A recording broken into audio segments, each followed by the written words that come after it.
Olá pessoal, tudo bem? Hoje a nossa aula de história será um pouco diferente. Como vocês já perceberam, eu disponibilizei lá no grupo do WhatsApp do sétimo ano um link desse vídeo que está disponível no YouTube.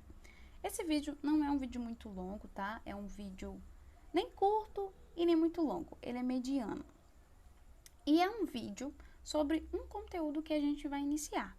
É um conteúdo que faz parte do conteúdo que a gente estudou sexta-feira, que é o fortalecimento do poder real, ou a formação dos estados nacionais, ou formação dos estados modernos, né? Tudo isso significa a mesma coisa, que é a centralização do poder nas mãos de uma única pessoa, no caso, o rei.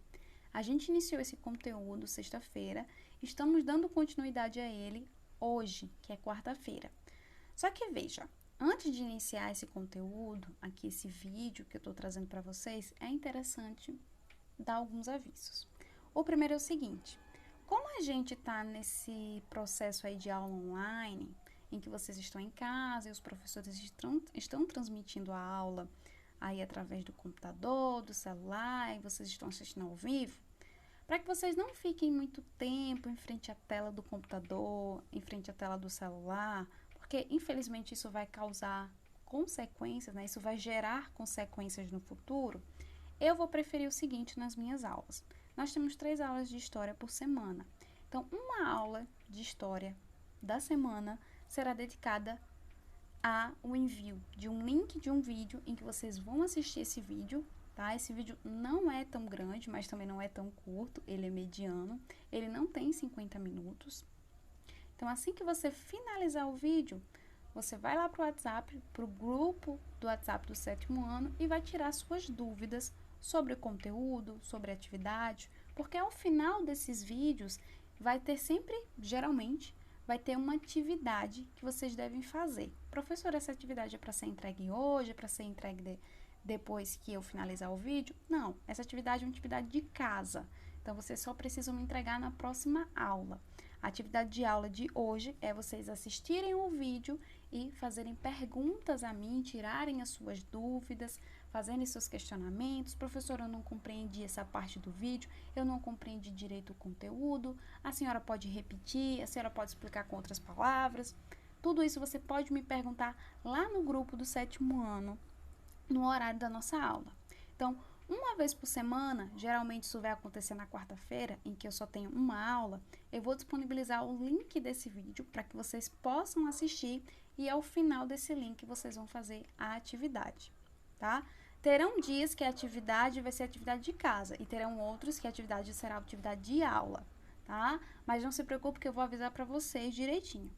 A intenção é que vocês assistam o vídeo, é um vídeo muito mais curto, muito mais simples, bem didático para que vocês compreendam. E assim que você finalizar o vídeo, corre lá no grupo do WhatsApp do sétimo ano, tire as suas dúvidas, fale suas perguntas. Eu estarei disponível até as 11h30, que é o horário da minha aula.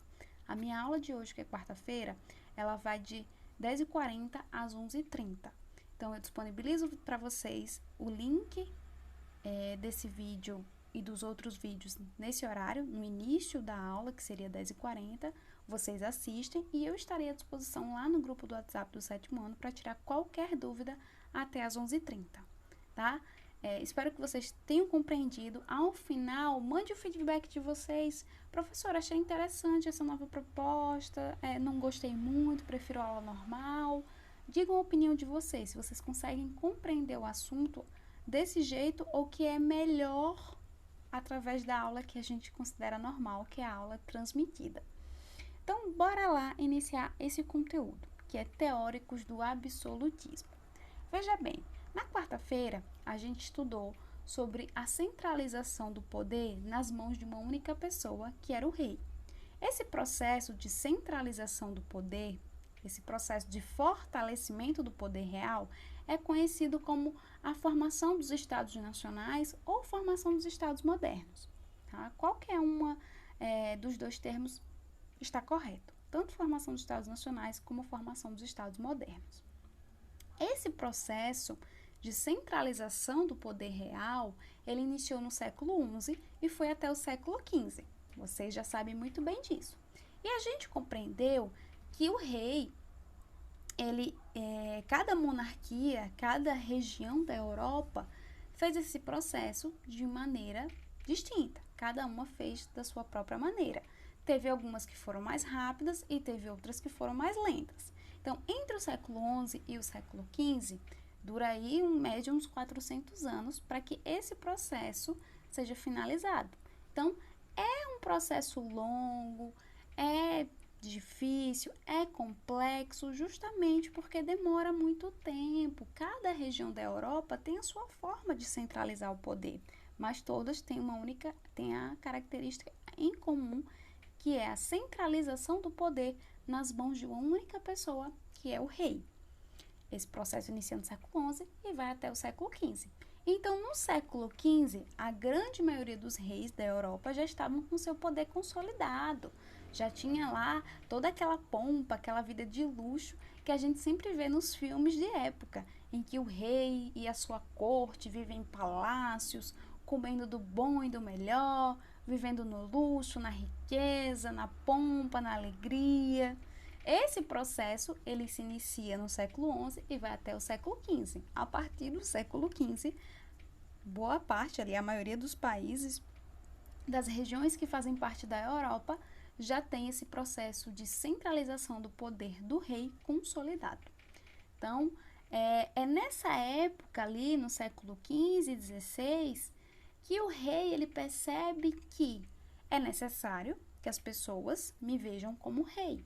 É necessário que elas saibam que eu estou acima delas e que não há nenhuma lei que se aplique a mim.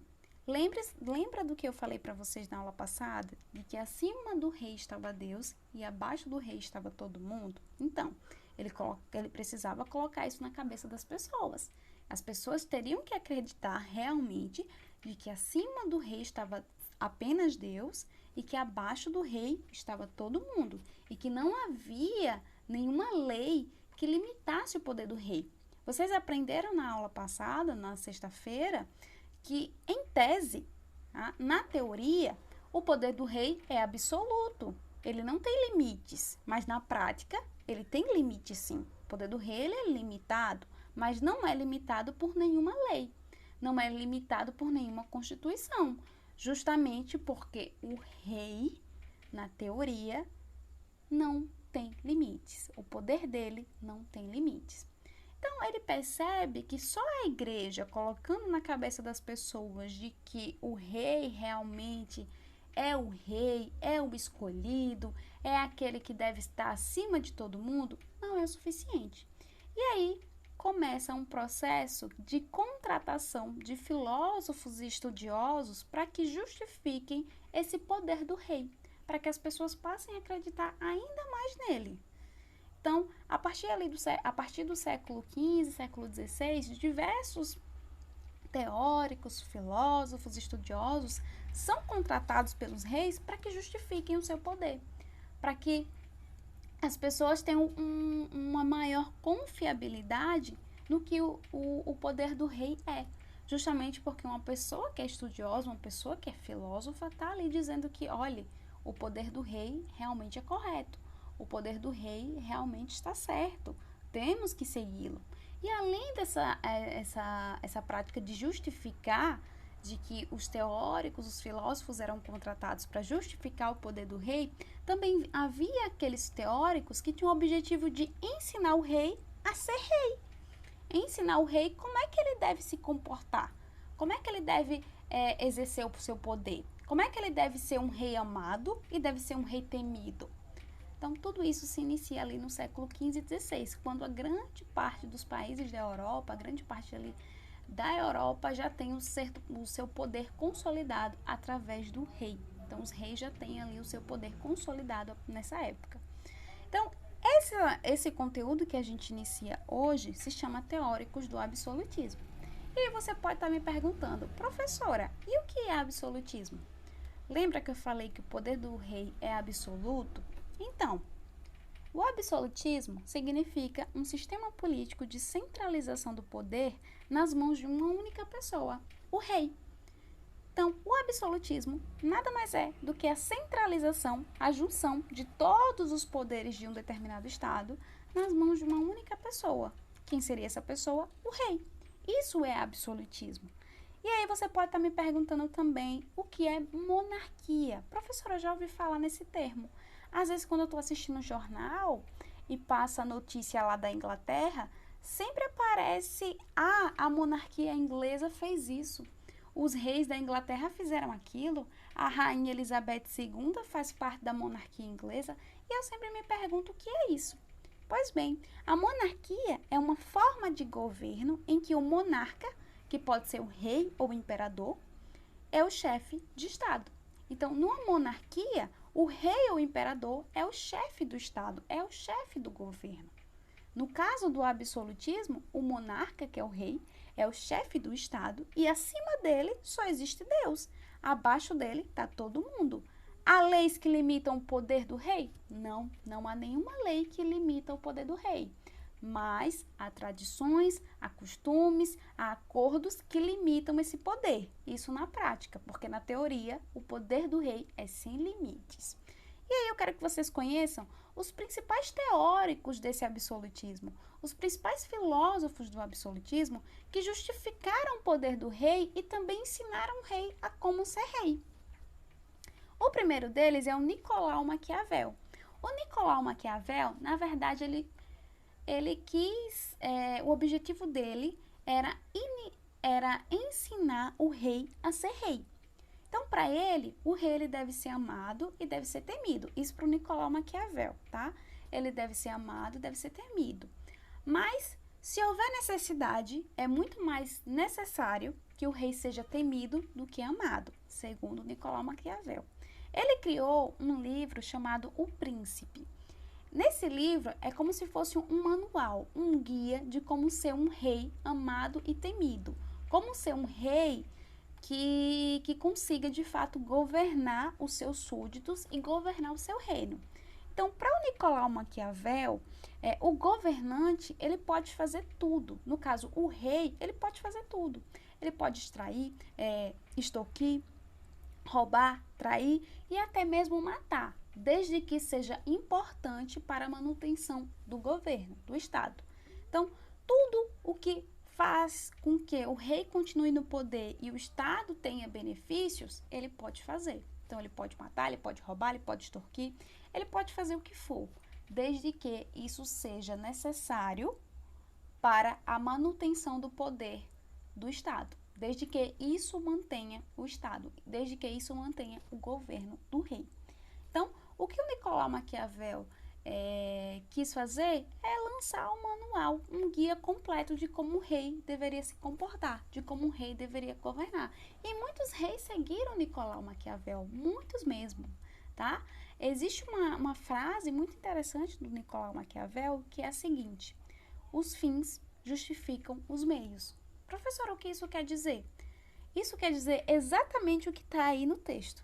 Não importa o que você faça, desde que o fim, a finalidade que você tanto deseja, seja alcançada.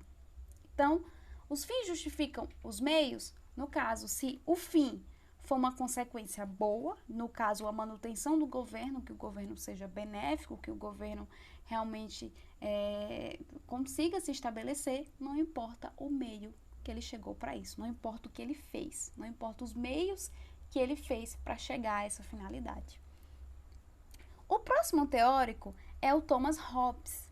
O Thomas Hobbes, ele tem um objetivo não de guia, mas ele tem um objetivo mais de justificativa do poder real, tá? Segundo Thomas Hobbes, que também foi um teórico do absolutismo, os homens, os seres humanos, tá? Quando fala homens, é ser humano, tá? Homem ou mulher. Os homens devem renunciar à liberdade em troca da segurança do Estado. Para o Thomas Hobbes, ele tem um livro também muito famoso chamado O Leviatã. Para o Thomas Hobbes, as pessoas, se não tiverem um governo forte, um governo que controle elas vivem em estado de barbárie. Como assim, professor, estado de barbárie? Estado de violência. Elas não conseguem se governar e elas ficam se gladiando o tempo todo. Então, é necessário que os seres humanos deem a liberdade deles para o governante, no caso o rei, para que esse rei possa, em troca dessa liberdade, dar segurança, proporcionar segurança a essa pessoa. Então, as pessoas renunciam à liberdade, em troca, o Estado proporciona segurança a elas, para que elas vivam bem e não vivam na violência. No caso, o Estado vai fazer leis, estabelecendo limites esses que, caso a pessoa ultrapasse, ela vai sofrer consequências. Então, a pessoa renuncia à liberdade dela, ou seja, ela não pode fazer o que ela quer, na hora que ela quer, para que o Estado imponha limites e ofereça segurança para ela viver em paz. O Thomas Hobbes também tem uma frase muito interessante, que é: o homem é o lobo do homem. Professora, como assim o lobo é o lobo do homem? Que negócio é esse, professora? Como eu falei para vocês, olha, o lobo é o lobo do homem. O lobo é o lobo do homem justamente porque, para o Thomas Hobbes, as pessoas, se tiverem total liberdade, elas não conseguem viver em segurança. Elas sempre fazem besteira. É como se elas vivessem o tempo todo na violência, se elas não tiverem um limite. Então, no caso, o que seria esse limite? É renunciar à liberdade para oferecer ao rei. E em troca, esse rei vai proporcionar a elas segurança. Então, o homem é o lobo do homem, tá? Perdoe, pessoal, eu falei a frase errada. O homem é o lobo do homem, tá? Falei a frase errada, me desculpem. O homem é o lobo do homem. Significa que o homem, digamos que é o próprio vilão dele mesmo. E que é necessário ele renunciar a essa liberdade que ele tem para que o Estado proporcione a ele a segurança. Então, o homem é o lobo do homem. Perdoe, eu falei a frase errada. A correta é: o homem é o lobo do homem. Bora lá para a próxima, que é esse rapaz que tem aí, tá? É Jacques Bossuet. Ele cria a doutrina do direito divino. Ou seja, o rei é o representante de Deus na Terra. Então, esse rapaz, ele foi muito importante, esse filósofo, esse estudioso, esse intelectual, ele foi muito importante, porque ele afirmou que o rei é um representante de Deus na Terra.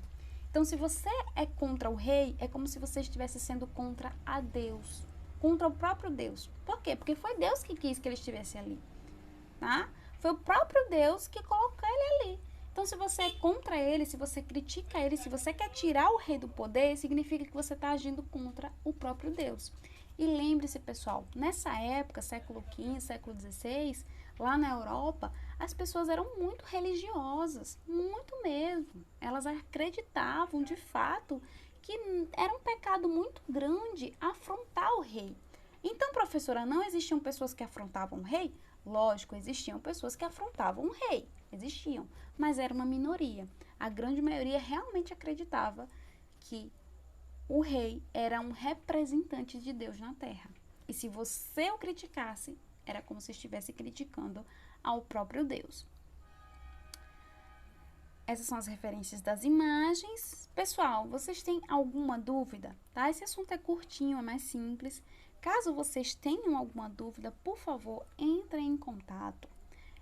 Entre lá no grupo do WhatsApp do 7º ano, mande a sua dúvida, mande a sua pergunta. Uma curiosidade também, professora, eu soube que acontecia isso e isso naquela época. É verdade? Pode mandar lá no grupo do WhatsApp do 7º ano. Eu estarei disponível até às 11h30. Então, até às 11h30 eu estarei disponível para vocês, para tirar qualquer dúvida que vocês tiverem sobre o assunto, sobre a atividade, sobre o vídeo. Temos aí a atividade, que é a atividade do livro do primeiro bimestre. A gente ainda está no livro do primeiro bimestre. Assim que finalizar, eu vou avisar. E é a página 36, questões 1, 2 e 3, e a página 42, questão 1. Essa atividade é para casa, tá? Então, assim que você finalizar esse vídeo, corre lá no grupo, manda suas perguntas. Professora, é para fazer essa atividade agora? Se você quiser, pode fazer, mas essa atividade só vai ser corrigida na próxima aula.